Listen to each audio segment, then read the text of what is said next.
고인의 지혜 채널에 오신 것을 환영합니다. 오늘은 위대한 선인들의 지혜로운 교훈들을 함께 살펴보려 합니다.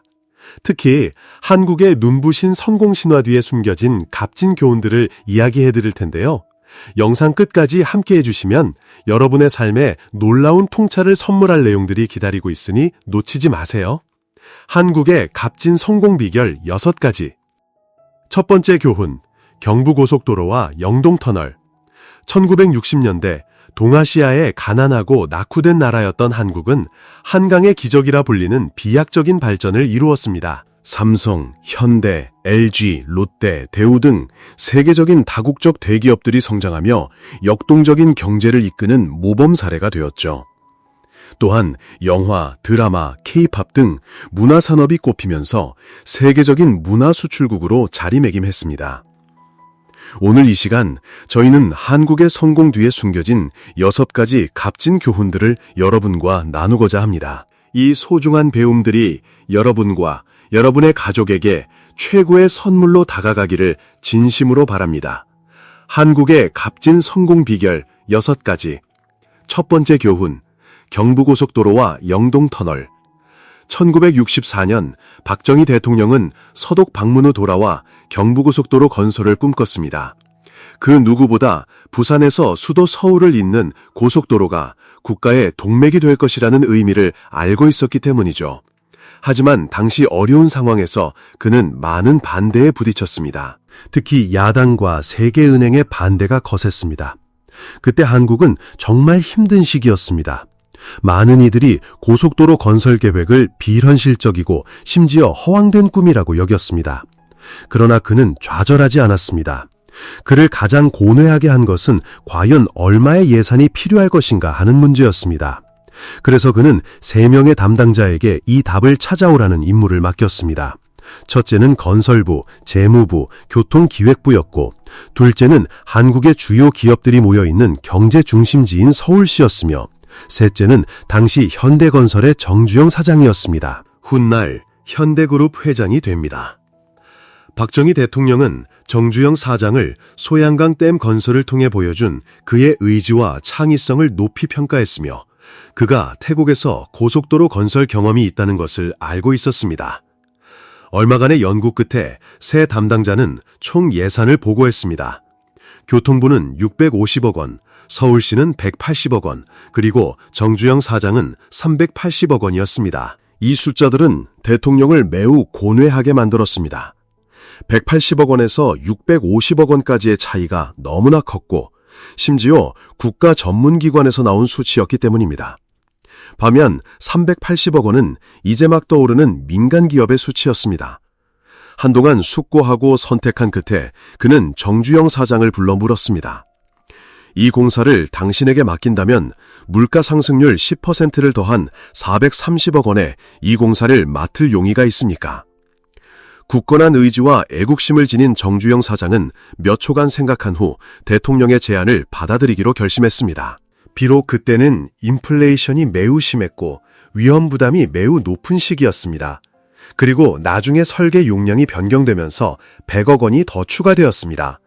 정주영 사장은 이 프로젝트를 여러 작은 패키지로 나누어 16개의 다른 회사에 맡기기로 결정했습니다. 그는 그들에게 이렇게 말하는 것을 잊지 않았습니다. 이것은 매우 어려운 일입니다. 능력이 좋은 회사는 이익을 볼 것이고 그렇지 않으면 물가가 매일 치솟기 때문에 손실을 볼 것입니다. 그렇게 그는 총 295km 구간을 16개 회사에 맡겼습니다. 남은 133km 중 가장 어려운 5km의 터널 구간을 포함한 나머지는 현대건설이 직접 맡았습니다. 그렇게 경부고속도로는 1968년 2월 1일 총 530억 원의 예산으로 공식적으로 착공되었습니다. 당시 한국은 매우 어려운 상황이었습니다. 1인당 국민소득은 연간 200달러에 불과했고 교통 인프라는 매우 낙후되어 있었습니다. 1인당 교통킬로미터로 따지면 한국은 일본보다 10.2배, 미국보다 31.5배 낮았습니다. 동원된 모든 기계 장비는 약 800만 달러에 불과했고 대부분은 수작업으로 이루어졌습니다. 건설업자들은 800만 명 이상의 노동자를 동원하여 밤낮으로 3교대 작업을 진행했습니다. 비범한 결단력으로 2개 차선은 1968년에, 3개 차선은 1969년에 개통되었고, 마지막 차선은 1970년 6월 27일에 개통되어 전체 노선이 완성되었습니다. 그렇게 29개월간의 공사 끝에 1970년 6월 27일 성대한 준공식이 거행되었습니다. 그리고 비석에 새겨준 부루의 명언은 이러했습니다. 한국인의 자원, 기술, 그리고 인간의 의지로 우리는 세계 고속도로 건설 역사상 가장 짧은 시간 안에 고속도로를 성공적으로 건설했습니다. 실로 기적과 같은 일이었습니다. 한국인들은 세계에서 가장 빠른 고속도로를 건설했을 뿐만 아니라 당시 일본보다 8배나 낮은 놀라운 비용으로 완성했습니다. 1km당 33만 달러였습니다. 2018년 환율로 환산하면 1km당 약 210만 달러로 428km 전체 노선에 대해 총 8,880만 달러에 해당하는 비용입니다. 두 번째 교훈, ODA 자금은 신중하게 국내 자원을 동원해야 한다. 소양강 다목적댐 건설 사업은 수도 서울의 안보와 지역 경제에 매우 중요한 의미를 지녔습니다. 처음에는 일본의 ODA 자금을 사용해야 했기에 한국은 설계, 기술, 자재 공급을 일본 가시마 건설에 맡겼습니다. 애국심이 투철했던 정주영 회장은 일본 측의 설계대로 진행할 경우 한국의 막대한 외화가 일본으로 빠져나가는 것을 원치 않았습니다. 그는 국내에서 구할 수 있는 모든 자재를 활용하여 비용을 절감하고 외화를 아낄 수 있는 방안을 고심했습니다. 정주영 회장의 설계안은 일본이 제안한 철근 콘크리트 옹벽 대신 국내에서 쉽게 구할 수 있는 자갈과 돌을 사용하는 것이었습니다. 이 방안은 일본 측에 의해 거부되었고 심지어 국내 전문 기관들조차 강력하게 반대했습니다. 일본인들은 초등학교밖에 졸업하지 않은 정주영 회장이 아무것도 모른다고 비웃었으며 일본 전문가들과 한국의 전문기관들 또한 명문 대학을 졸업한 엘리트들이었기에 그의 제안을 무시했습니다. 그래서 그는 호랑이 수염을 건드린다는 비난을 들었지만 좌절하지 않고 대통령에게 직접 보고하기로 결심했습니다. 심지어 관련 부처 장관까지 나서서 대통령에게 그의 주장을 만류했습니다. 만약 현대 정주영 회장의 말대로 한다면 큰 문제가 생길 것이라고 모두가 우려했습니다. 평범한 비에도 댐이 터져 막대한 손실이 발생할 것이라는 주장이었습니다. 하지만 박정희 대통령은 경청할 줄 알았고 한 푼의 외화와 예산이라도 아끼는데 매우 신중했습니다. 그래서 그는 정부 부처들에게 현대의 제안과 해결책을 진지하게 검토하라고 지시했고 결국 정주영 회장의 방안을 채택하기로 결정했습니다. 일본의 설계를 변경하는 이 방안을 선택함으로써 한국은 자국의 힘을 활용할 수 있었고 자본과 외화를 절약하며 한국인에게 일자리를 창출했습니다. 이는 박정희 대통령의 현명하고 애국적인 결정이었습니다. 박정희 대통령의 예상대로 소양강 댐 건설이 완료되고 서울 부산 고속도로가 개통되자 한국 경제는 비약적으로 성장했습니다. 자본을 절약하고 국내 자원을 활용할 줄 알았던 이러한 노력들은 한국을 아시아의 용으로 우뚝 서게 만들었습니다. 세 번째 교훈, 삼성, 성공의 비결.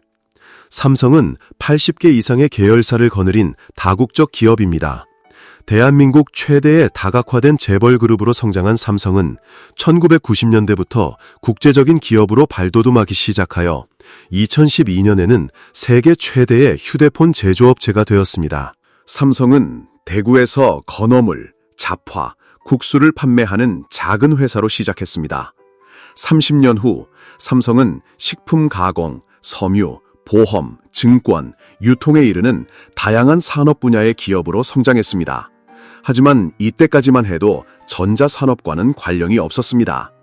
1960년대 말부터 삼성은 전자산업에 뛰어들었지만 전 세계에서 가장 큰 전자 및 휴대폰 기업 중 하나로 규모를 확장하기 시작한 것은 이건희 회장의 리더십 아래 1990년대부터였습니다. 삼성그룹의 발전 과정을 살펴보면 분석가들은 작은 제조업체에서 시작하여 전 세계 휴대폰 산업에서 가장 중요한 세력으로 성장한 기적을 강조합니다. 이 기적은 제품 품질 관리에 대한 엄격함, 근로자의 의식 향상 교육, 그리고 무엇보다 적절한 시장 진입 시점을 선택하는 전략에서 비롯되었습니다. 그룹의 발전을 분석한 연구들은 성공의 비결이 항상 신제품을 높은 가격에 시장에 내놓는 비즈니스 전략 때문이라고 말합니다. 이 전략은 신제품이 불과 몇 달 만에 가격이 크게 하락할 수 있는 초경쟁 시장에서 사시미 이론을 창의적으로 적용한 것입니다. 사시미 이론의 기본 내용은 이렇습니다. 처음 잡은 싱싱한 물고기는 최고급 레스토랑에 아주 비싼 가격으로 팔 수 있습니다. 다음 날까지 남은 물고기는 2등급 식당에 절반 가격으로 팔립니다. 셋째 날이 되면 남은 물고기의 가격은 처음 가격의 4분의 1밖에 되지 않습니다. 그 후에는 어쩌면 죽은 물고기 값이 될 수도 있습니다. 삼성의 한 고위 관계자는 이렇게 말했습니다. 사업에서 돈은 신제품의 생산 및 소비 과정에서 시간을 단축할 때 만들어집니다. 만약 신제품을 고객에게 일주일 더 빨리 전달할 수 있다면 매출은 확연히 달라질 것입니다. 반대로 제품이 시장에 2달 늦게 출시된다면 그 게임은 이미 끝난 것이나 다름없습니다. 이 회사의 핵심 원칙은 죽은 물고기가 되기 전에 항상 신제품을 시장에 내놓아 높은 가격을 받는 것입니다. 실제로 삼성그룹은 사시미 이론에서 얻은 교훈을 아주 훌륭하게 적용했습니다. 그들은 가장 현대적인 신형 휴대폰, 와이드 스크린 TV, 메모리 칩, 카메라 및 캠코더로 세계 시장을 끊임없이 공략했으며 가격 또한 시장에서 가장 높았습니다. 1993년부터 2003년까지 10년 동안 삼성은 한국 최고의 전자제품 제조업체로 강력하게 성장하여 세계로 뻗어나갔습니다. 이러한 성과는 우연이 아니라 이건희 회장이 인적 자원에 점점 더 집중한 혁신적인 발걸음 덕분이었습니다. 1980년대 후반, 여전히 정체되어 있던 그룹 앞에서 이건희 회장은 서울 외곽의 자택에서 근무하며 회사에 출근하지 않는 방식으로 업무 방식을 바꾸는 캠페인을 시작하기로 결정했습니다. 이는 고위 경영진이 스스로 결정을 내리고 그 결정에 책임지도록 하기 위함이었습니다. 그는 전화통화도 듣지 않고 답하지 않았습니다. 이건희 회장의 리더십 아래 1988년부터 1993년까지 삼성의 기업 문화적 가치는 2.5배 증가했습니다. 이건희 회장은 이러한 성과에 만족하지 않고 1993년 자신의 고위 경영진을 미국과 유럽으로 데려가 시야를 넓히고 국제시장에서 삼성 제품의 경쟁력이 얼마나 취약한지 아래 사람들에게 직접 보여주기로 결심했습니다. 한 보고서에 따르면 미국에서 삼성 경영진은 베스트바이의 주요 진열 공간에 많은 삼성 제품이 쌓여 있음을 깨달았습니다. 삼성 제품들은 뒤편에 놓여 있었고 먼지가 가득했습니다. 이건희 회장 본인이 손가락으로 제품의 먼지를 닦아 생산 책임자들에게 이 현실을 직접 보여주었습니다. 시찰단이 독일 프랑크푸르트에 도착했을 때 수백 명의 직원들이 매우 나태하게 일하고 심지어 매우 비싼 제품 검수 라인이 전원 콘센트 고장 때문에 일주일 내내 먼지를 뒤집어 쓰고 있었다는 암울한 현실을 폭로하는 보고서를 받은 후 부하 직원들의 무관심 앞에서 이건희 회장은 즉시 프랑크푸르트에서 수백 명의 고위 경영진과 함께 3일간의 긴급회의를 소집했습니다. 1993년 프랑크푸르트 선언은 불멸의 명언을 남겼습니다. 마누라와 자식 빼고는 다 바꿔라. 이는 각 직원이 전력을 다해 견화해야 하며 그렇지 않으면 그룹이 파산할 것이라는 경고였습니다. 프랑크푸르트 선언 이후 이건희 회장은 2개월 동안 전 세계 삼성지사를 직접 방문하며 모든 부하 경영진에게 변화에 대한 열망을 전달했습니다. 회장의 변화 의지는 모든 직원이 알아야 할 중요한 문제였습니다. 그러나 이건희 회장은 고위급 간부들만 만날 수 있었고 모든 사람을 개별적으로 만날 수는 없었습니다. 그룹 비서실은 이건희 회장의 의지를 모든 직원에게 전달하는 임무를 수행해야 했습니다. 그들은 뛰어난 속기사들을 고용하여 회장의 발언을 A4 용지 8,500페이지 분량의 문서로 기록했습니다. 그 후 이를 짧은 만화책 버전으로 바꾸어 모든 직원이 한 권씩 가질 수 있도록 했습니다. 그때부터 이 내용은 마치 성경처럼 여겨지며 삼성 직원들에게 결코 자만하지 않고 세계 시장을 정복하기 위해 항상 최고의 제품 품질을 갈망하도록 일깨워 주었습니다. 이건희 회장은 조용한 성격의 소유자였지만 그룹 경영권을 잡자마자 매우 단호하게 행동했습니다. 대부분의 한국 기업이 오전 9시부터 오후 6시까지 일하는 관례와 달리 그는 근무 시간을 오전 7시부터 오후 4시까지로 변경했습니다. 일부 자료에 따르면 이건희 회장은 퇴근 시간 이후에는 모두가 직장을 떠나 사회활동을 하거나 그룹의 시간 외 교육과정에 참여하도록 요구했다고 합니다. 오후 4시 이후에는 그가 무작위로 부서에 전화했고 전화를 받는 사람은 누구든 엄중하게 꾸중을 들었습니다. 이러한 단호한 성격으로 그는 인력 운용에 대한 정책을 발표했습니다. 이에 따라 변화할 수 없는 인력의 5%에서 10%는 떠나야 했습니다. 변화하기 어려운 25%에서 30%는 책임이 적은 업무를 맡거나 강등되었습니다. 오직 5%에서 10%의 변화에 성공한 관리자만이 새로운 경영 방식의 핵심 인재가 될 수 있었습니다. 이건희 회장의 행동에서 드러나는 단호한 성격은 다른 특이한 행동들로도 잘 알려져 있습니다. 삼성 구미 공장에서 삼성 SH700을 생산하던 사람들은 수십만 개의 생산품이 파괴되는 것을 보며 2,000명 이상이 눈물을 흘렸던 일을 결코 잊을 수 없을 것입니다. 이 사건은 1993년 말 이건희 회장이 SH700기기를 손님들에게 자랑스럽게 선물했을 때 일어났습니다. 안타깝게도 일부 제품은 상자에서 꺼내자마자 고장이 났습니다. 직후 그는 2,000명이 넘는 직원들을 공장 마당에 집결시키고 생산된 SH700기기 15만 대 전치를 눈앞에 쌓아놓은 뒤 직접 소각하도록 명령했습니다. 불이 꺼지자 여러 대의 불도저가 동원되어 남은 잔해를 부숴버렸습니다. 사건을 마무리하며 이건희 회장은 이렇게 단언했습니다. 만약 당신들이 계속해서 불량 제품을 만든다면 나는 다시 돌아와 방금 했던 것과 똑같이 할 것이다. 말만 하는 것이 아니라 행동으로 보여준다. 그것이 바로 이건희 회장의 단호한 행동이었습니다. 2012년 중반 구미 공장 사건 이후 20년이 지난 시점이었습니다. 갤럭시 S3 출시를 불과 3주 앞두고 이병철 회장님 귀에 제품의 품질이 견본품만큼 튼튼하고 아름답지 않다는 불만이 들어왔죠. 즉시 조사가 시작되었고 결과가 나오자마자 무려 10만 개가 넘는 갤럭시 S3 후면 커버가 심지어 공항에서 선적을 기다리던 물량까지 모두 소각되고 교체되는 초강력 조치가 내려졌습니다.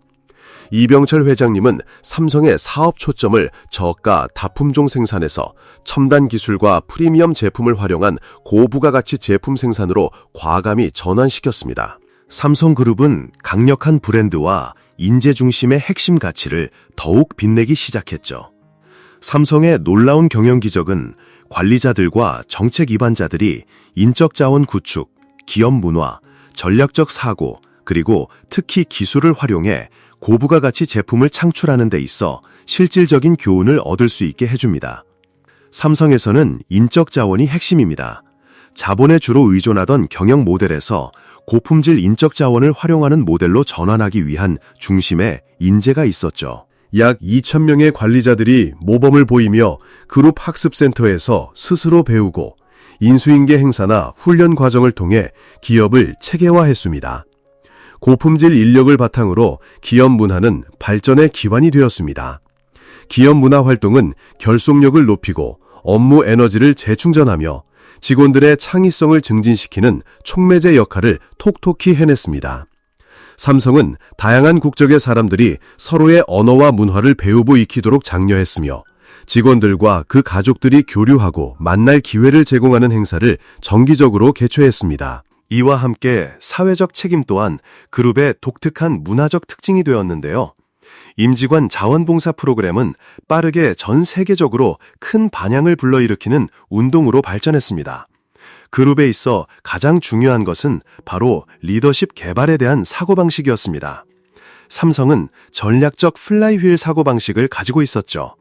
그룹의 중요한 전략적 전환점은 1996년 이병철 회장님이 삼성을 세계 최고의 브랜드로 만들겠다는 목표를 설정하면서 일어났습니다. 글로벌 경쟁 환경에서 디자인 역량의 중요성을 명확히 인식한 삼성은 1,600명 이상의 디자이너를 확보하기 위해 팀을 육성하는 데 전력을 다했습니다. 인재를 국제적 수준으로 양성하는 것 또한 빼놓을 수 없죠. 삼성의 직원 교육 기준은 매우 높고 엄격했습니다. 장기 근속자나 최소 3년 이상의 경력을 가진 직원들은 1년 동안 전 세계를 여행하며 새로운 업무 환경을 배우고 경험해야 했습니다. 이 직원들은 새로운 지역과 국가에서 언어와 문화 생활을 익혔고, 이는 삼성이 매우 정예화되고 모든 상황에 빠르게 적응하는 직원들로 구성된 팀을 갖는데 크게 기여했습니다. 삼성은 이처럼 매우 정예화되고 국제적인 인적 자원팀을 구축했습니다. 채용된 직원들에 대한 깊은 신뢰가 그 바탕에 있었죠.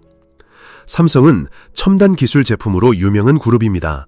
기계 설비의 품질 향상에 주력하는 것 외에도 인적 자원 관리에도 세심한 주의를 기울였는데, 특히 경영 지식과 오랜 근무 경험을 가진 베테랑 직원들의 역할과 그들에 대한 절대적인 신뢰를 매우 중요하게 여겼습니다. 이병철 회장님은 고위 경영진에게 항상 만나서 의견을 교환하고 이들의 인적 자원 관리 방식에 관심을 기울이도록 요구했습니다. 그룹의 글로벌 마케팅 디렉터인 이제틀님은 이렇게 말했습니다. 가장 중요한 것은 현재의 전문가와 관리자들을 기반으로 하는 변화를 강조하고 싶어하는 것입니다. 삼성의 마케팅 부서는 언제나 전략의 핵심이었죠. 제품 브랜드에 대한 인식은 인적 자원 개발 전략 중 하나로 기업 내부 마케팅의 역할을 강조하여 기업에 대한 이해와 인식을 높이는 데 주력했습니다.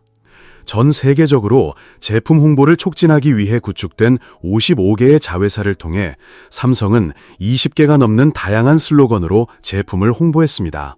삼성은 신제품을 출시할 때마다 항상 높은 판매량을 기록했습니다. 이는 각 제품, 로고, 브랜드 메시지, 그리고 제품 포장에 이르기까지 일관성 있는 모습으로 사용자들을 매료시켰죠. 삼성은 올림픽, 아시안게임과 같은 대규모 스포츠 행사, 첼시 축구팀, 세계 태권도 선수권 대회, 전시회, 박물관, 그리고 권위 있는 국제상들을 후원하는 등 다양한 홍보 전략을 펼쳤습니다. 특히 올림픽 후원은 삼성을 진정한 글로벌 브랜드로 만드는데 결정적인 역할을 했습니다. 현대는 현대적이라는 뜻을 담고 있는 이름처럼 1947년 기업인 정주영 회장에 의해 대한민국 서울에 본사를 설립한 다국적 기업입니다. 한국의 가장 오래된 재벌 기업 중 하나로, 특히 중공업은 물론 한국의 산업화 과정 전반에 걸쳐 초석을 다졌습니다. 그리고 놀랍게도 오늘날까지도 그 명맥을 이어오고 있는 몇 안 되는 대기업 중 하나입니다. 현재 현대는 한국 경제, 정치, 사회 전반에 걸쳐 막대한 규모와 영향력을 행사하고 있습니다. 오늘은 현대그룹 정주영 회장님이 직접 나누어 주신 소중한 명언과 값진 경험들을 함께 살펴보겠습니다. 긍정적인 사고. 어떤 일을 시작하든지 간에 저는 항상 저만의 원칙을 고수했습니다. 그건 바로 90%는 무조건 성공한다는 확신과 나 자신이라면 분명 해낼 수 있다는 10%의 자신감이었습니다. 실패할지도 모른다는 걱정은 단 1%도 하지 않았죠.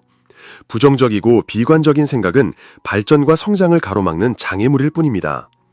모든 일의 성공과 실패는 결국 각자의 생각과 행동에 달려 있습니다. 저는 비록 힘들고 고된 일을 하더라도 마음속으로는 항상 편안하고 즐거운 삶을 살았다고 생각합니다.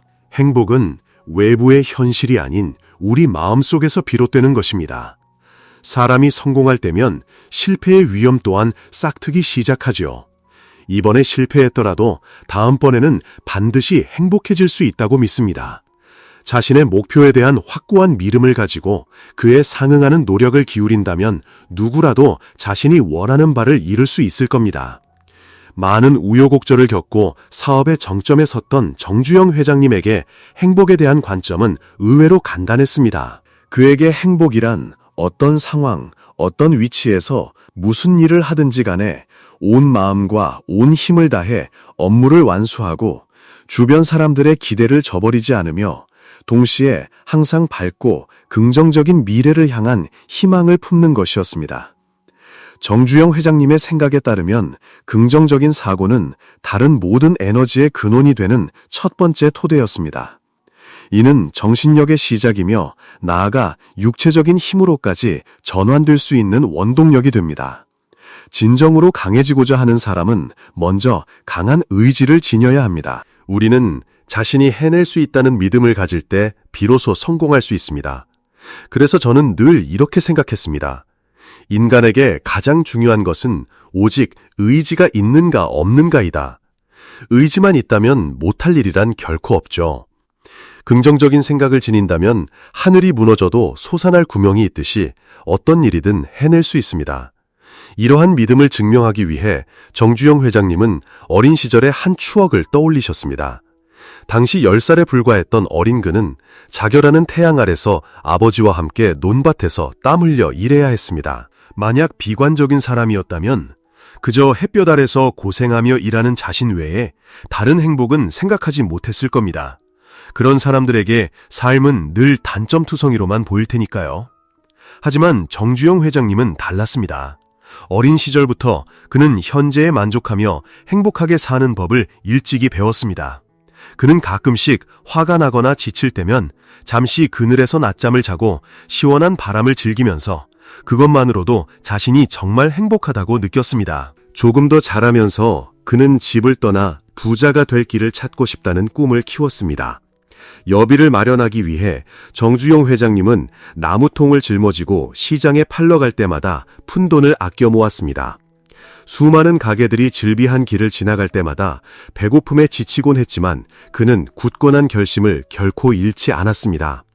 정주영 회장님은 나무를 팔아 얻은 돈 중에서 단 한 푼만 꺼내 사탕 2개를 사서 집으로 돌아오는 길에 조금씩 깨물어 먹으며 말할 수 없는 큰 기쁨을 느꼈다고 합니다. 이를 해결하는 능력은 각자의 노력에 달려 있습니다. 부정적이고 비관적인 생각은 발전과 성장을 가로막는 장애물입니다.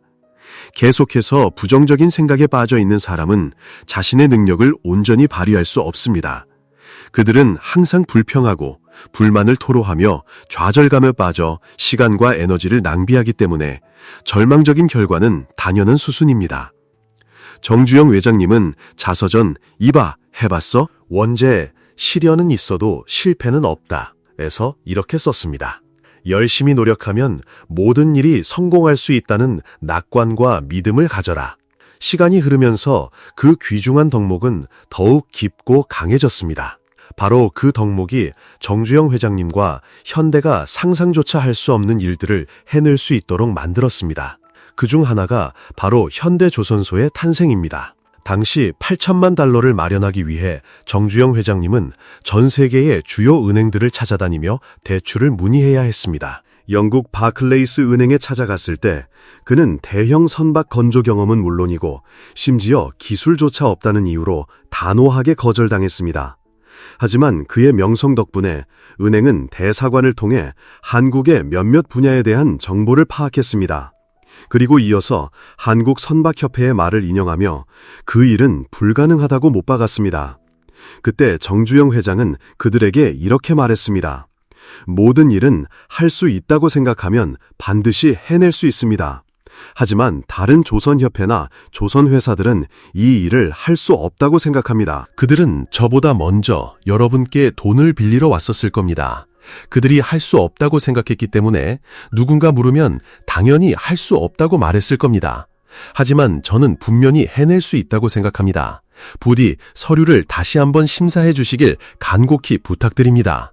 결국 바클레이즈 은행은 계약 재심사에 동의했고 현대에 5천만 달러를 대출해 주었습니다. 정주영 회장은 현대조선업의 탄생을 되짚어보며 그 시작은 무엇보다 할 수 있다는 믿음에서 비롯되었다고 말했습니다. 그에게 있어 그것은 단순한 허언도 핑계도 아니었습니다. 이처럼 모든 일은 우리가 할 수 없다고만 생각한다면 영원히 아무것도 이룰 수 없을 것입니다. 인류의 모든 발전은 긍정적인 사고방식을 가진 이들의 지도와 인도로 이루어져 왔습니다. 근면, 절약, 그리고 신용. 가난한 농가에서 자란 정주영 회장은 어릴 적부터 절약과 근면함이 몸에 배어 있었습니다. 그는 그것이야말로 신용을 만들어내는 내면의 자본이며 신용은 곧 명예라고 여겼습니다. 그는 절약을 이야기할 때마다 TV에서 본 한 농촌 청년의 생활 모습과 배울 점 많은 그의 말을 자주 떠올렸습니다. 제 친구 중에는 도시로 나가 매달 수십만 원을 버는 친구도 있습니다. 하지만 그 돈은 이런저런 데 쓰다 보면 겨우 10% 정도만 저축할 수 있다고 하더군요. 반면 제 수입은 그 친구의 절반에도 못 미치지만 매달 그 친구가 버는 돈의 절반을 저축하고 있습니다. 그래서 저는 지금처럼 열정적으로 일합니다. 머지않아 제가 그 친구보다 더 부자가 될 것이라고 확신합니다. 정주영 회장은 그 청년의 말에 깊이 공감했습니다.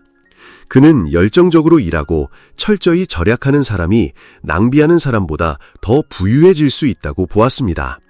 같은 시간을 살아도 어떤 이는 10배, 20배의 성과를 내는 반면 어떤 이는 수십 분의 1, 수백 분의 1도 해내지 못합니다. 이러한 차이는 바로 인내심을 가지고 고난을 견디며 부지런히 일하는 축적의 과정에서 비롯됩니다. 자신을 돌아보며 정주영 회장은 평생을 아주 검소하고 절약하며 살았음을 단언했습니다. 쌀가게에서 일하던 시절 정주영 회장은 매일 아침 일찍 일어나 전철이나 버스 요금을 아끼기 위해 걸어서 출근했습니다. 그는 매일 너무 많이 걸어 신발이 닳아도 아까워 버리지 못하고 가죽 조각을 덧대어 계속 신었습니다. 여름부터 가을까지 그의 옷은 단 한 벌뿐이었습니다. 밤이 되면 속옷을 껴입어 추위를 막았습니다. 신문을 읽고 싶을 때는 남의 신문을 빌려 읽었습니다. 한 달에 쌀 한 가마니를 받으면 반드시 절반을 저축했습니다. 모든 상여금은 전부 절약하여 저축하는 데 사용했습니다. 정주영 회장은 허리띠를 졸라매고 적은 월급이라도 한 푼 두 푼 아껴 종잣돈을 마련했습니다. 훗날 큰 기업의 총수가 되어서도 그는 검소한 생활 방식을 유지하며 유혹을 멀리했습니다. 술, 담배를 멀리하고 불필요한 물건은 사지 않았습니다. 이러한 삶의 방식으로 인해 그는 직원들을 만날 때마다 절약을 강조하며 적어도 집을 살 때까지는 절약하고 그 후에야 좀 더 편안한 삶을 생각하라고 조언하곤 했습니다.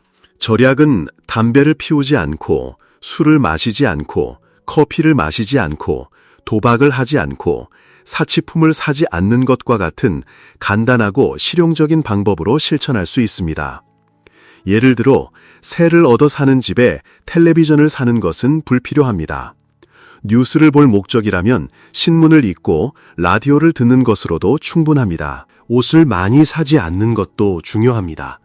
정주영 회장은 절약이야말로 신용을 만들어내는 중요한 기준이라고 강조했습니다. 정직하고 스스로의 힘에 의존하는 삶의 방식은 때로는 우리 자신도 예상치 못한 주변과의 깊은 관계를 점차 만들어줍니다.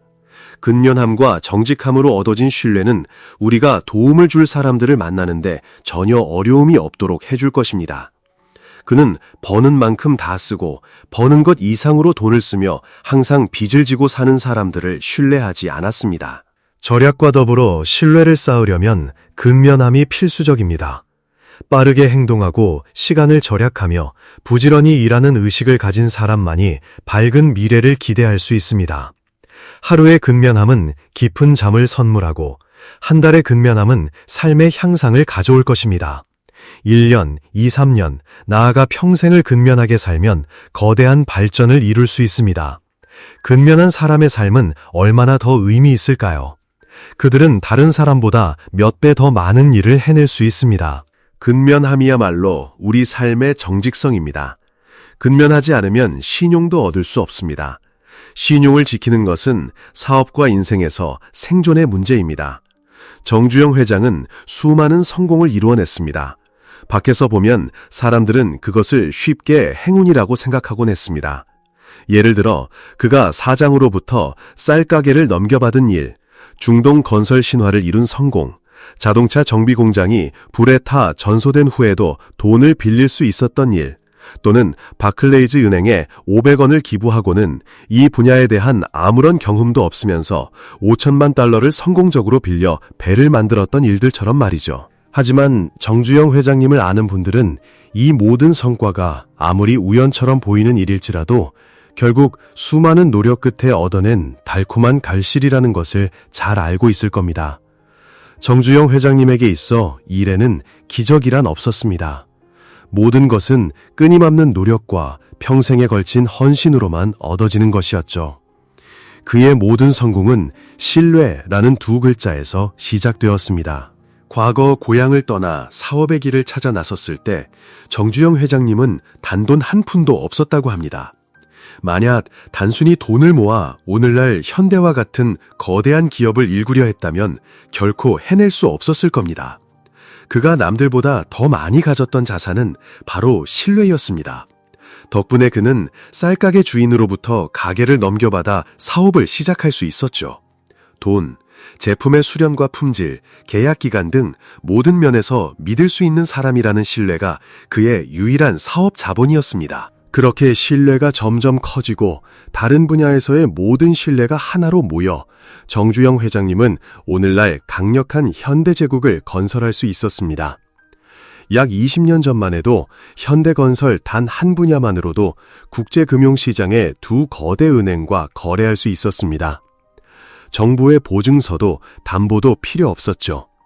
그저 현대건설의 지불 약속 한마디면 20억에서 30억 달러라는 당시로서는 엄청난 금액을 빌릴 수 있었습니다. 신뢰는 정주영 회장님이 평생을 바쳐 지켜온 소중한 자산이었던 것입니다. 기억해보세요. 옛날 다리 건설 프로젝트에서 현대는 파산 위기에 직면할 정도로 엄청난 손실을 입었습니다. 명예를 지키기 위해 정주영 회장님은 가족들과 의논하여 모든 집과 값비싼 재산을 팔아 자본을 확충하고 프로젝트를 끝까지 완수했습니다. 그 공사로 인해 현대는 20년이 지나서야 모든 빚을 갚을 수 있었지만 정주영 회장님은 그것을 완벽하게 마무리하기 위해 전력을 다한 것을 단 한 번도 후회하지 않았습니다.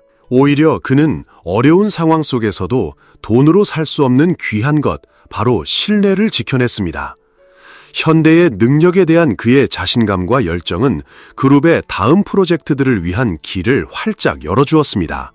절대 포기하지 않는 정신, 초록개구리와 빈대의 깨달음. 정주영 회장님이 절대 포기하지 않는 정신을 배운 것은 바로 초록개구리와 빈대의 행동을 관찰하면서였습니다. 이는 그의 어린 시절 경험으로 마치 각인된 듯 평생 그의 마음속 깊이 자리 잡았습니다. 이야기는 이렇습니다. 어느 날 초록개구리 한 마리가 버드나무 가지 위로 뛰어오르려 했지만 가지가 너무 높아서 닿을 수 없었죠. 개구리는 좌절하지 않고 10번, 20번, 30번을 계속해서 뛰어올랐고 결국 성공했습니다. 인천 부두에서 일할 때 정주영 회장님은 불행히도 빈대가 셀 수 없이 많은 하숙집에 머물게 되었습니다. 밤새도록 빈대에게 물려 가려움에 시달리는 고통에서 벗어나기 위해 그는 침대다리 4개 밑에 물그릇을 놓아 빈대가 올라오지 못하게 했습니다. 하지만 며칠 지나지 않아 빈대들은 새로운 방법을 찾아냈습니다. 바로 천장으로 기어 올라가 사람에게 정확히 떨어져 피를 빨아먹는 것이었습니다. 빈대들은 물그릇이라는 장애물을 극복하고 온 마음을 다해 노력하여 자신들이 원하는 목표를 달성했습니다. 초록개구리 역시 그토록 꿈꾸던 높은 나뭇가지 위에 앉을 수 있을 만큼 놀라운 힘을 발휘했던 것이죠. 초록개구리나 빈대도 저렇게 하는데 하물며 사람인 우리가 못할 것이 무엇이겠는가? 정주영 회장님은 이 생각을 어려움과 실패, 도전에 직면할 때마다 자신을 격려하는 원동력으로 삼았습니다. 그가 가장 먼저 다잡았던 것은 바로 절대 포기하지 않는 정신이었습니다. 예를 들어 자신의 자동차 수리 공장이 한 달 내내 운영될 수 있도록 한성경찰서 김민수 보안과장을 설득하기 위해 정주영 회장님은 매일 같은 시간에 찾아가 상대방이 합의에 이를 때까지 끈질기게 문제를 설명했습니다. 후에 해외에서 대규모 조선소를 건설하려 했을 때도 그는 여러 차례 거절당했지만 정주영 회장님은 결코 포기하지 않겠다는 결심을 굽히지 않았습니다. 그는 바클레이스 은행을 설득하기 위해 모든 방법을 동원했습니다. 첫 번째로 건독의 로벤스경 회장을 소개인으로 삼았죠. 그 다음 바클레이스 은행 이사진과 영국 수출신용보증공사 ECGD 회장을 설득했습니다. 영국 경제에 큰 영향력을 가진 모든 이들의 동의를 얻어낸 후에도 정주영 회장님은 배를 팔 수 있는 능력을 계속해서 증명해야만 했습니다. 손에 배 한 척도 없으면서 그는 계속해서 영업을 했고 그의 신뢰 덕분에 선박왕 아리스토텔레스 오나시스의 재능 있는 아들, 거대 해운회사 사장 조지 P. 리바노스로부터 14억 원이라는 선금을 받고 5년 후 26만 톤짜리 배 2척을 인도하기로 계약했습니다. 아무런 경험도 없는 상태에서 국가 전체 해외 부채 총액의 6분의 1에 달하는 엄청난 돈을 빌려 조선소를 짓는다는 것은 많은 사람들에게는 상상조차 할 수 없는 일이었습니다. 하지만 정주영 회장님은 자신이라면 해낼 수 있다고 굳게 믿었습니다. 연이은 큰 꿈들을 정복해 나가는 과정에서 어려움에 직면할 때마다 그는 초록 개구리와 빈대의 교훈을 다시 떠올렸습니다. 그는 모든 실패를 단지 도전으로 여겼습니다.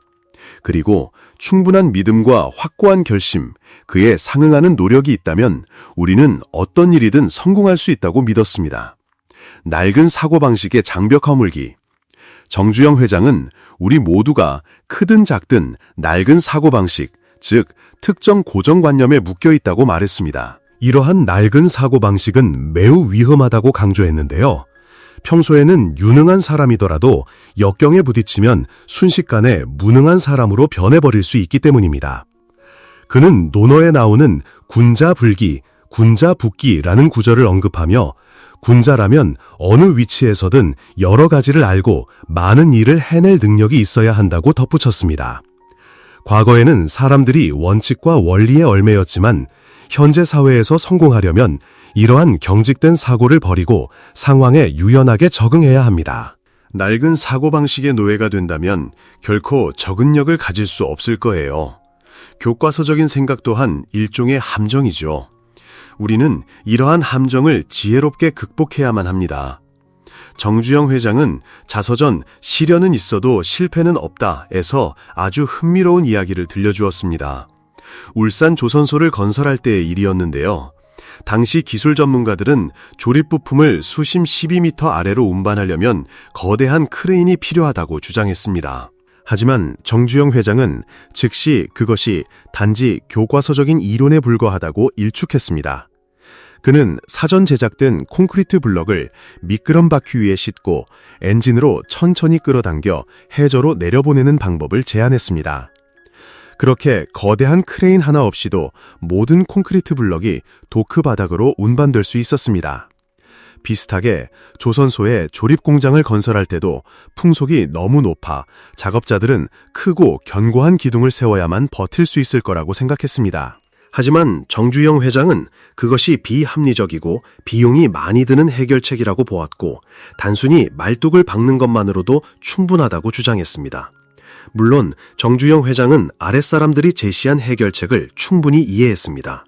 하지만 긴급한 상황에서는 판에 박힌 사고방식이 결과를 가져오지 못할 때 상황에 맞는 사고방식을 발휘해야 한다고 역설했습니다.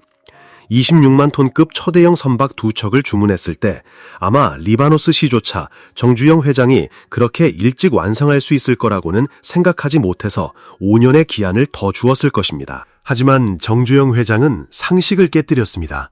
조선소를 건설하면서도 자금을 대출받은 날로부터 불과 30개월 만에 첫 2척의 배를 완성해냈으니까요. 그는 모든 일이 쉬운 사고방식으로 처리된다면 어려움에 직면했을 때 나태해지게 된다고 말했습니다. 이는 결코 바람직하지 않다는 것이죠. 쉬운 일만 하려는 사고방식 또한 낡은 사고방식과 다를 바 없다는 겁니다. 저는 그저 자신의 잠재력을 열정적으로 붙잡고 그 가능성들을 현실로 만드는 사람일 뿐 특별한 사람은 아닙니다. 라고 겸손하게 말했습니다. 문제를 단순화하다. 현대가 조선 산업에 뛰어들게 된 계기에 대해 이야기해 볼까요? 당시 한국은 겨우 몇백 톤짜리 배나 만들 수 있었을 뿐이었습니다. 더욱이 현대 건설은 오직 건설 경험만 있었는데 과연 망망대해를 가로지를 거대한 배를 만들 수 있을까요? 정주영 회장이 조선 산업에 진출하겠다는 의도를 밝혔을 때 100명 중 100명 모두가 반대했고 그의 편에 서는 사람은 단 한 명도 없었습니다. 하지만 정주영 회장의 생각은 완전히 달랐습니다. 일을 어렵다고 생각하면 끝없이 어려워지고 간단하다고 믿으면 한없이 쉬워집니다. 소위 배를 만든다는 것이 건설과 다를 바가 무엇입니까? 철강을 자르고 용접하며 기계를 설치하는 것, 이 모든 것이 우리가 건설 현장에서 늘 해오던 일이 아니었습니까? 바로 이러한 생각과 당시 조선 산업의 잠재력에 대한 통찰력이 현대가 오늘날 조선 산업의 거물로 우뚝 서게 한 원동력이 되었습니다. 현대는 기술적인 어려움, 자본 부족 등 모든 난관을 극복하기 위해 엄청난 노력을 기울였고 세계 조선 산업의 두 차례 위기를 역사상 유례없는 방식으로 헤쳐나갔습니다. 현대는 100년 역사를 가진 일본의 36개 조선 기업을 넘어섰을 뿐만 아니라 200년 조선 전통을 자랑하는 유럽 국가들까지 압도하며 세계 1위의 자리에 올랐습니다. 도전 정신. 정주영 회장은 옛 서적에 나오는 경물치지라는 말에 깊이 공감한다고 밝힌 적이 있습니다. 이는 사람이 지식을 통해 지혜에 도달하고 싶다면 사물과 직접 접하고 현실을 경험하여 비로소 진정한 지식을 얻어야 한다는 뜻입니다. 그래야만 그 진정한 가치를 온전히 이해할 수 있다는 것이지요. 그는 또한 저는 쉴 수 없었기 때문에 일합니다. 일이 바로 저의 취미입니다. 라고 말했습니다. 바로 이러한 노동을 사랑하는 정신과 도전을 마다하지 않는 정신이 그의 인생에서 수많은 부침을 이겨내게 해주었고 언제나 더 나은 기회를 열어주었습니다. 현대건설이 해외 시장에 진출했을 때 그는 아라비아의 뜨거운 햇볕이 어떤지, 알래스카의 혹독한 추위가 얼마나 매서운지, 인도의 거친 파도와 폭풍이 얼마나 무서운지 알지 못했지만 그저 석유를 개발하기 위해 과감히 뛰어들었습니다. 그 혹독한 시련들을 이겨내면서 현대는 장애물을 극복하고 더욱 강해지는 값진 인생의 교훈을 얻을 수 있었습니다. 정주영 회장님은 이렇게 말씀하셨습니다. 내 목표는 세계에서 가장 뛰어난 성능을 가진 자동차를 만드는 것이다. 이 목표는 반드시 이룰 수 있다. 왜냐고? 우리에게는 세계 최고 수준의 기술력을 가진 직원들이라는 최고의 무기가 있기 때문이다.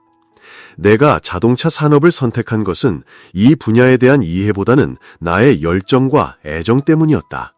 자동차는 그것을 만드는 나라의 과학기술 수준을 보여주는 지표이자 그 나라의 이미지를 대변한다.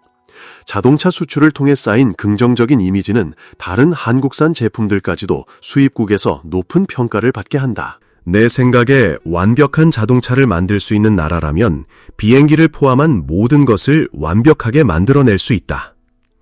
이 말씀을 통해 우리는 그분이 단순히 기업의 목표를 넘어 국가적 비전을 가지고 세계 시장에 도전했다는 것을 알 수 있습니다. 이러한 원대한 목표와 오랜 시간 동안 이어진 탁월한 노력이 현대자동차를 비롯한 한국 자동차 산업의 발전에 크게 기여했으며 대한민국 민족의 번영 역사 속에 이동수단의 진화를 이끌었습니다. 인생의 성패는 행동과 시간에 달려있다. 정주영 회장님은 어린 시절부터 부모님으로부터 물려받은 부지런함과 성실함을 몸소 실천하며 자랐습니다. 고된 노동 속에서 자란 탓인지 그는 게으른 사람들을 극도로 싫어했다고 합니다. 회장님은 인간이라면 누구나 어느 정도는 나태해지고 편안함을 추구하려는 본능이 있음을 잘 알고 계셨습니다. 하지만 성공을 향해 나아가려면 반드시 그 유혹을 이겨내야 한다고 강조하셨죠. 오늘날 어려운 출발선에 선 사람일수록 남들보다 5배, 10배 더 노력해야만 내일 그들을 뛰어넘을 수 있다고 믿으셨습니다. 긍정적인 생각을 갖는 것은 물론 소중한 일입니다. 하지만 생각만으로는 결코 충분하지 않습니다. 정주영 회장님에게 아무것도 하지 않고 시간을 흘려보내는 것만큼 낭비적인 일은 없었습니다. 기업에게 있어 이것은 더욱 분명한 진리입니다. 행동해야만 결과가 나옵니다. 단지 똑똑한 사람들이 모여 앉아 생각만 한다면 기업은 결코 성장할 수 없다고 보았습니다. 와이즈 토트풀 회장님은 이런 예를 들었습니다. 어떤 사람을 만나고 싶을 때 1시간 뒤에나 만나러 갈까 생각하는 것과 당장 일어나서 만나러 가는 것은 전혀 다른 결과를 가져온다. 우리는 비록 1시간이라는 짧은 시간에 큰 차이를 느끼지 못할 수도 있지만 망설임과 결단력이 일의 성패를 좌우한다는 사실은 분명합니다. 내가 직원들에게 일을 맡길 때 아무리 어려운 일이라도 긴 시간을 주지 않았다. 왜냐하면 긴 시간을 주면 내일로, 모레로 미루고 다른 일이 생기면 급히 그 일에 매달려 원래의 일을 또 미루게 되기 때문이다. 결국 결과적으로 아무것도 이루지 못하게 되고 모든 것이 계속해서 미뤄지게 된다. 그가 대기업의 총수가 된 후에도 정주영 회장님은 모든 건설 현장, 공장, 중공업 생산시설을 직접 찾아다니며 직원들을 독려하고 채찍질했습니다. 직원들이 어제 회장님이 오셨으니 오늘은 안 오시겠지 라고 생각할 정도로 매일 나타나 항상 행동할 준비가 되어 있고 시간을 소중히 여기는 태도를 몸소 보여주셨습니다.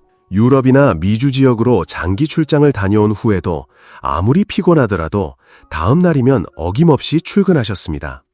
다른 회사들은 해외 출장 후 시차 적응을 위해 일정 기간 휴식을 주었지만 현대에서는 그런 것이 없었습니다. 정주영 회장님 본인부터가 도착하는 즉시 회의석으로 향했고 직원들 또한 외부 요인에 전혀 신경 쓰지 않았습니다. 자서전에서 정주영 회장님은 일본 기업들이 오래전부터 자신들만의 확고한 경영 철학을 세웠고 그것이 그들이 결코 무너지지 않는 이유라고 분석했습니다. 한국 기업들도 많은 노력을 기울였지만 100년 앞선 그들의 선구적인 발자취를 아직 뛰어넘지 못했다고 보았습니다. 따라서 만약 우리가 발전하고 싶다면 근무 시간을 늘리고 유능하고 진취적인 기업을 육성해야 한다고 역설했습니다. 그는 이렇게 말했습니다. 우리는 매일 새로워져야 한다. 오늘이 어제와 같고 내일이 오늘과 같다면 우리는 뒷걸음질 치는 것이다. 오늘이 어제보다 나아야 하고 내일이 오늘보다 발전해야만 의미 있는 삶이라고 할 수 있다. 그리고 그렇게 될 때 인류 사회도 더욱 완전하게 발전할 수 있다. 나는 진취적인 정신과 지식을 가진 사람이라면 어떤 일이든 해낼 수 있다고 믿는다. 돈을 잃는 것은 적게 잃는 것이고 친구를 잃는 것은 많이 잃는 것이며 신뢰를 잃는 것은 아주 많이 잃는 것이지만 앞으로 나아가려는 의지를 잃는 것은 모든 것을 잃는 것입니다. 세상의 모든 사람은 동일한 출발선에서 시작합니다. 그러나 어떤 사람은 성공하고 어떤 사람은 그렇지 못합니다. 그 차이는 바로 노력의 과정과 상황, 결과를 대하는 태도에 달려 있습니다. 성공과 돈의 가치에 대한 올바른 관념. 정주영 대장님은 지출에 있어서 한 가지 원칙을 가지고 계셨습니다. 돈이 많든 적든 결코 겉으로 드러내서는 안 된다는 것이었습니다. 식당에서 팁을 주는 행위를 예로 들며 이렇게 말씀하셨죠. 다른 사람이 모르게 팁을 주는 것이 진정한 예의이다. 돈을 가지고 자신을 과시하고 자랑하는 것은 인간의 잘못된 행위라고 생각한다. 정주영 회장은 자서전에서 언론이 자신을 전국 최고 소득자로 꼽을 때마다 가난한 사람들에게 죄책감을 느꼈다고 고백했습니다. 사람들은 제가 그 엄청난 돈을 어디에 쓰는지 궁금해하지만 사실 제 생활 수준은 중산층보다 높지 않습니다. 그가 말하는 중산층이란 정주영 회장 자신의 생활 수준이 그저 평범한 직원과 같았다는 의미였습니다. 그는 일상생활에서 주로 신선한 채소와 과일을 즐겨 먹었고 가끔 소고기를 맛보거나 인삼차를 마시는 정도였습니다. 그 외의 식단에서 특별한 점은 전혀 찾아볼 수 없었죠. 그는 이렇게 말했습니다. 저는 사람이 화려하게 먹고 살기 위해 존재하는 것이 아니라 다른 사람들에게 얼마나 좋은 영향을 미치느냐가 더 중요하다고 생각합니다. 막대한 재산을 소유했지만 정주영 회장은 자신이 부자라는 느낌 없이 살았습니다. 그는 이익의 30%가 국고로 흘러들어가 나라를 부유하게 만든다고 보았습니다. 실제로 그의 기업은 재투자와 일자리 창출을 위해 최소한의 금액만 남겨두었을 뿐입니다. 정주영 회장의 생각 속에서 기업이 작을 때는 개인의 소유일 수 있지만 크게 성장하면 그것은 노동자들과 온 국민의 공동 자산이었습니다. 결국 기업의 소유주는 모든 사람에게 신뢰받아 회사를 관리하고 운영하도록 고용된 사람에 불과하다고 여겼습니다. 그는 이렇게 말했습니다. 저는 회사가 얼마나 많은 돈을 가지고 있는지 전혀 신경 쓰지 않습니다. 제 생각에 제 주머니에 있는 돈과 제가 가족을 부양하는 데 쓰는 돈만이 저의 돈입니다. 그 목적 외의 나머지 돈은 저의 소유가 아닙니다. 저는 그저 이 일을 사랑하기 때문에 지치지 않고 일하는 것이지 재산을 불리거나 이 대한민국에서 가장 부유한 사람이 되고 싶어서 일하는 것이 아닙니다.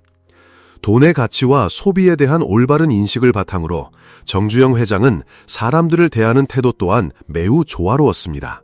그가 자서전을 쓰던 시점에 현대그룹에는 약 16만 명의 직원들이 있었습니다. 많은 사람들은 정주영 회장이 그들을 먹여 살렸다고 말했지만 그는 결코 그 생각에 동의하지 않았습니다. 그의 생각에 따르면 바로 그 직원들이 현대와 그 자신을 더 강력하게 만들었습니다. 그들은 회장님과 함께 가치를 창출하며 서로 의지하여 살아가는 동료들이었지, 누가 누구를 먹여 살린다거나 누가 누구의 주인이다와 같은 관계는 결코 아니었습니다. 직장은 서로가 필요에 의해 돕고 모두가 서로에게 영향을 미치는 곳이라고 그는 믿었습니다. 누가 누구를 먹여 살린다는 식의 생각은 사실 자신을 지나치게 내세우는 개인의 사고방식이라고 정주영 회장은 보았습니다. 그에게 있어 상하 관계는 오직 업무의 필요성 때문에 존재할 뿐 인격적으로나 다른 모든 면에서 모든 사람은 동등하다고 여겼습니다. 사람은 성공하고 싶다면 오만한 자아를 버리고 자신과 함께하는 모든 동료와 도움을 주는 이들에게 감사하는 마음을 가져야 한다고 강조했습니다. 성공과 인간의 가치, 그리고 돈에 대한 올바른 관점을 바탕으로 그는 사회가 발전하기 위해서는 청렴함을 가장 중요하게 여겨야 한다고 보았습니다. 그러기 위해서는 부유함에 대한 개념을 다시 정의해야 한다고 주장했습니다. 물질적인 것만으로 부유함을 이룬다면 그것은 분명한 잘못입니다. 모든 사람의 목표는 오직 물질적인 것만이 아니라 자신이 원하는 바를 이루기 위해 살고 노력하는 것이어야 한다고 했습니다. 그는 이렇게 말했죠. 저는 물질적인 소유가 아니라 자신이 하고 싶은 일에서 성공한 사람이야말로 진정한 부자라고 생각합니다. 재산이나 돈이 없다는 이유만으로 누군가를 서민이나 가난한 사람으로 여기거나 높은 지식 수준과 사회적 명성을 기준으로 사람을 평가하는 방식은 매우 위험한 사고방식입니다. 돈을 가장 높은 가치로 두는 사회는 매우 위험하며 건강하고 행복한 발전을 기대할 수 없습니다. 정주영 회장은 성공과 행복에 대한 자신의 관점을 명확히 했습니다. 그는 자서전에서 다음과 같이 밝혔습니다. 모든 사람은 동등한 기회를 가지며 신은 모든 사람에게 공평합니다. 사람들이 흔히 말하는 운수, 즉 때라는 것은 분명히 사람에게 유리한 시기도 있고 불리한 시기도 있습니다. 하지만 어떤 사람은 좋은 시기를 만났다고 해서 한자리에 앉아 아무것도 하지 않고 놀기만 한다면 저절로 공이 자기 발에 굴러들어오는 일은 결코 없을 것입니다. 반대로 불운한 시기에도 최선을 다해 노력한다면 나쁜 결과를 맞이하지 않을 것입니다. 그는 이어 말했습니다. 행복을 얻기 위해서는 먼저 건강해야 합니다. 육체가 건강하지 않으면 정신 또한 건강하게 어렵습니다. 성공에는 특별한 비결이 없습니다. 일찍 자고 일찍 일어나는 사람과 늦게 자고 늦게 일어나는 사람, 이 두 사람이 똑같이 10시간을 일한다면 저는 일찍 자고 일찍 일어나는 사람이 성공할 가능성이 더 높다고 확신합니다. 쉬운 일은 하나도 없습니다. 비바람과 눈보라, 어둠이 몰아쳐도 굳건한 결심으로 인식을 끊임없이 새롭게 하고 목표를 향해 부단히 노력해야 합니다. 진정으로 하고자 한다면 이루지 못할 일은 없습니다. 결론적으로 정주영 회장의 성공과 행복에 대한 관점은 다음과 같은 내용으로 요약될 수 있습니다. 건강을 단련하고 유지하며 긍정적인 삶의 태도를 가지고 굳건한 인내심과 끊임없는 의지로 지식을 항상 향상시키는 것입니다. 교육 혁신에 대한 교훈. 고도로 발전한 교육 시스템은 전 세계가 경탄한 한강의 기적을 이루어낸 근본적인 원인 중 하나입니다. 한국의 교육은 그야말로 하나의 현상이죠. 이 현상은 한국인들의 뿌리 깊은 학구열 전통과 유교의 깊은 영향, 그리고 민족의 아픈 역사에서 비롯되었습니다.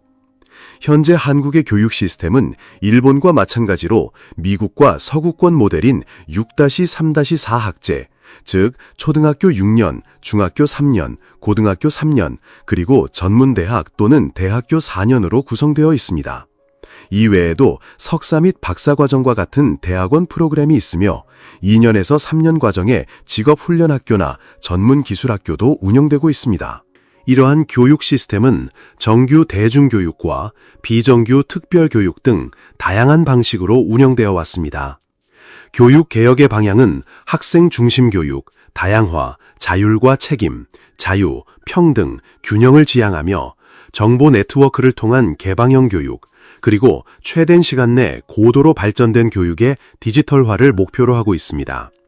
교과서는 선진국들의 정수만을 담아 편찬되었고 역사, 지리, 시민교육과 같은 과목들은 한국의 특성과 지식을 반영하여 만들어졌습니다. 3세부터 고등학교까지 학생들은 학비, 교과서, 통학차량 이용료까지 모두 면제받으며 심지어 매월 10,000원의 생활보조금도 지원받습니다.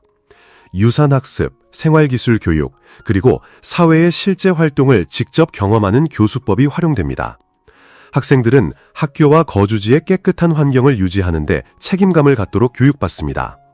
아침에는 학생들이 복도, 교실, 계단, 운동장의 쓰레기통을 청소하고 정리합니다. 청소 직원분들은 화장실이나 공중화장실과 같은 더 힘든 일을 담당하시죠. 한국의 교육 시스템은 매우 유연하여 젊은 세대의 역량을 개발하고 자율성과 창의성을 자극하는 데 모든 편의를 제공합니다. 이러한 선진 학습 환경 속에서 학생들은 전문 지식을 갈고 닦을 뿐만 아니라 자신을 발전시킬 수 있는 많은 기회를 얻습니다. 바로 이것이 대한민국이 비상할 수 있었던 주된 원동력으로 평가받고 있습니다. 전 세계로 뻗어나가는 한국 문화. 한국은 실제로 문화를 세계를 사로잡는 소프트 파워로 바꾸어 놓았습니다. 특히 새로운 문화 발전 계획, 문화 발전 10년 계획, 문화 비전 2000, 쿨 코리아 전략, 그리고 세계화 시대의 문화 수출 전략과 같은 올바른 전략을 통해 문화를 국가 발전 전략의 핵심 사안으로 삼았죠. 이는 한국의 독특한 색채를 담은 현명한 영향력 외교 정책으로서 경제적 가치를 창출할 뿐만 아니라 한국의 문화와 국가 그리고 국민의 이미지를 전 세계에 알리는 데 크게 기여했습니다. 영화, 드라마, 음악, 예술 등 한국의 문화 콘텐츠는 전 세계 여러 나라에 깊숙이 스며들었습니다.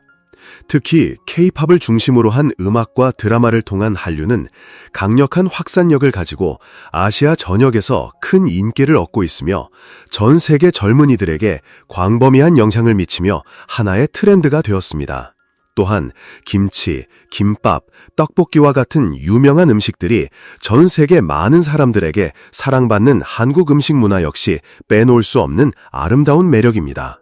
또한 김치, 김밥, 떡볶이와 같은 유명한 음식들이 전 세계 많은 사람들에게 사랑받는 한국 음식 문화 역시 빼놓을 수 없는 아름다운 매력입니다. 채널 고인의 지혜와 함께 해주셔서 진심으로 감사드립니다. 저희 채널에 더 많은 유익한 영상들을 놓치지 않으시려면 구독과 알림 설정 잊지 마세요. 이 영상이 도움이 되셨다면 좋아요를 눌러주시고 주변 분들과 공유해주세요. 여러분의 소중한 생각은 댓글로 남겨주시면 감사하겠습니다. 다음에 또 만나요.